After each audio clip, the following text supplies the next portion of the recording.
Lately, I have been traveling to the land of Faerie, both in dreams and in day and night visions. I want to give you a glimpse of the seventh dimension reality in order to soothe your soul and let you know what lies beyond this world for souls who are looking for a realm to mirror who they really are.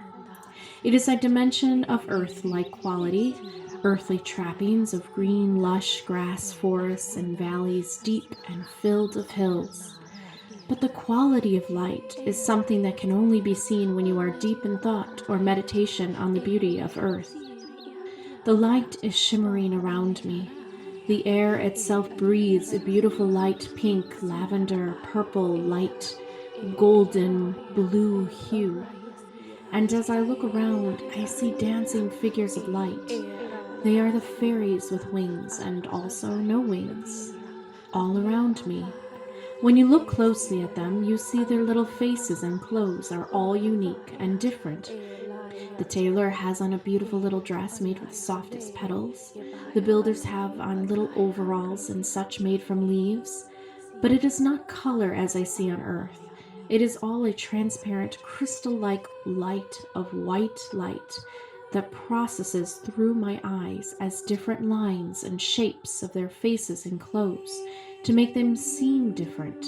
They each vibrate at a unique speed and carry a certain frequency given them an unique role and duty to each.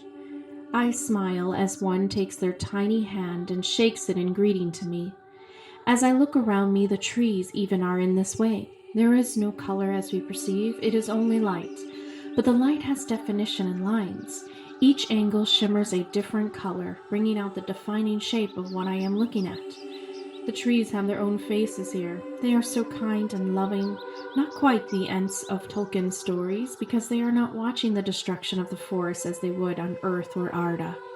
They are looking down at me as a visitor, vibrating on their same level of loving them and the nature around me with such love in their eyes. They have such kind and warm faces.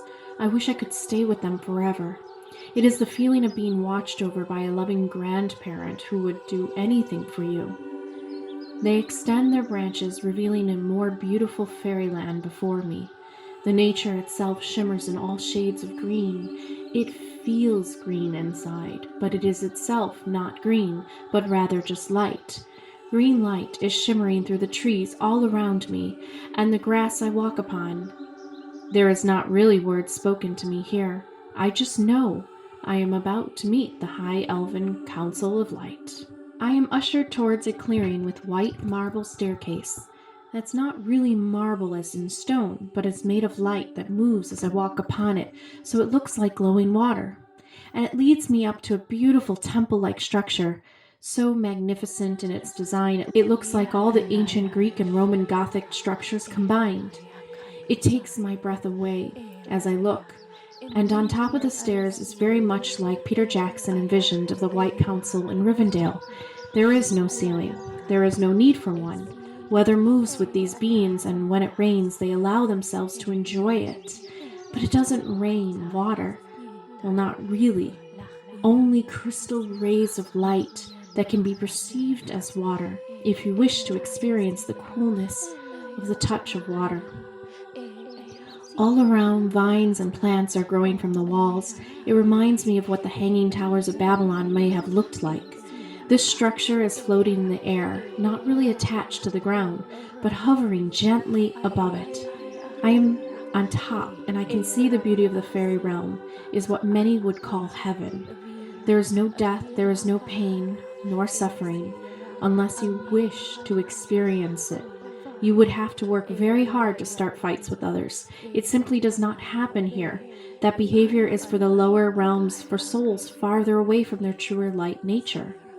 Here all souls are so kind and friendly to one another. Love is the essence of all beings here, and they have fun and play and create things you would not imagine. Things within nature but of light, and their lives are a joyous dance of friendship and telling tales from their many thousands of years. They all have personality and differences, but not ignorance. When they communicate, they are not communicating from behind their egos. So they learn and they grow so much from one another. These beings are my friends. I feel this deep inside. And as I turn around slowly, I see them. My great, long, lost family of light. They look ever so regal as tales and legends describe as the Tuatha De Danann, or beautiful nymphs and the she-elves of Ireland. They are light bodies, and I can see through them, so they are not quite physical, but I can see the difference in their faces and clothes.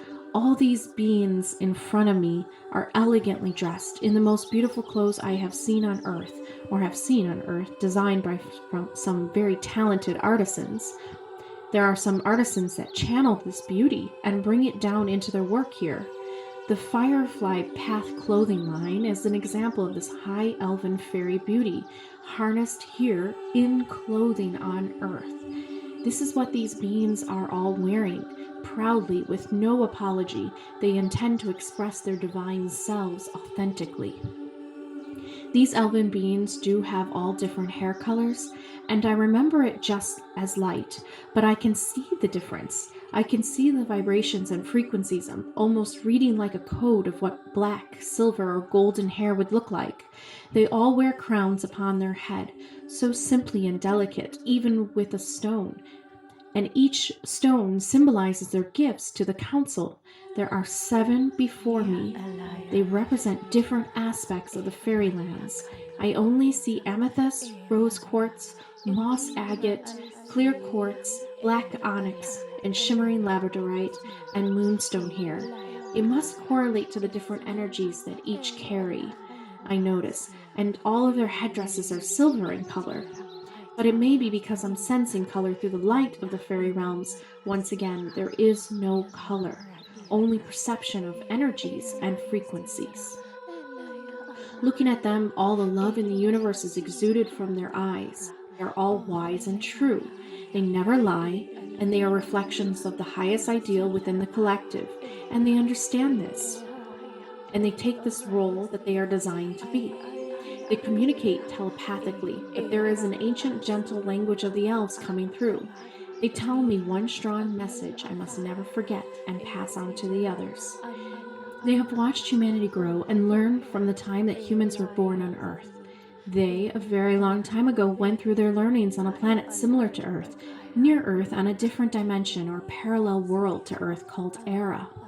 As they progressed in their learnings, they were able to pop in and out of dimension, and so they had done so on Earth out of curiosity and wanting to connect.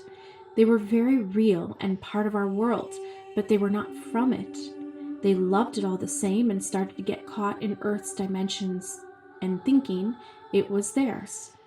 Some of their beings felt it was their job to poke fun, trick, and annoy the human souls, while others did not think it was a good idea and instead just wanted to help them.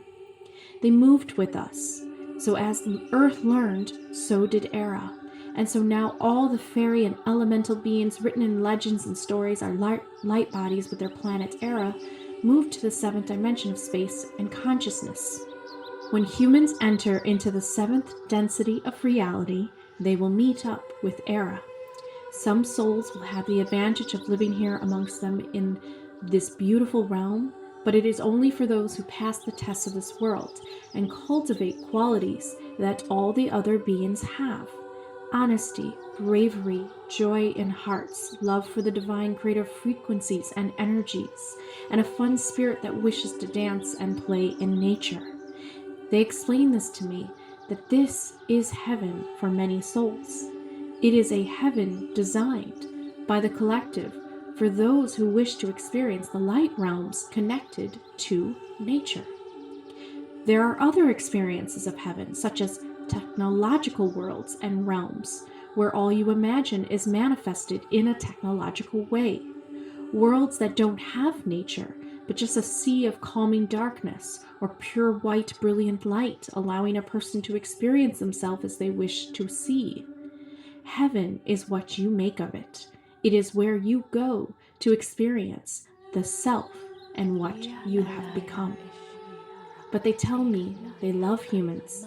They especially love the souls who have taken on the duty to transform themselves into elven beings, to join them in the later experiences of the higher self. They love humans for the inner light and connection to the divine they have inside. but they are oftentimes not happy to see careless neglect or disregard for nature. This is why the collective designed elven souls to enter into Earth during these years. They, being so connected to the collective of the universe, turn their head in shame and sadness when they gaze at Earth. It hurts them because they feel humanity slide backwards a bit in evolution of their soul every time someone drops a wrapper on the ground or throws garbage into the waters around them. But they love us regardless because they know the interconnections humans have to them, which is why they have been involved with humanity for so long. Now it is time for humanity to grow up and enter into the fifth dimension as they once did. At least all the souls who choose to evolve themselves and stop playing around in the more physical realms of Earth and Era. This realm is so beautiful, and these beings so wise and loving. I make sure to harness their energies into my very being, because this is who I want to become later on. This is my version of heaven and my higher soul. I know I am not alone now as I step down the stairs and come back to the green grass around me. As I look around, I see all the little sprites and brownies and elemental souls just beaming in giddy joy at me, knowing I am yet another soul who has grown into her full understanding of what she wishes to see and be in this universe. These are my visions of Faerie I take back with me from my astral travel to the seventh dimension. And may it be a light for you during some darker days on this earth when you feel there is nothing else for you. There is a whole magical, light-filled reality waiting for you, and available if you so choose to go there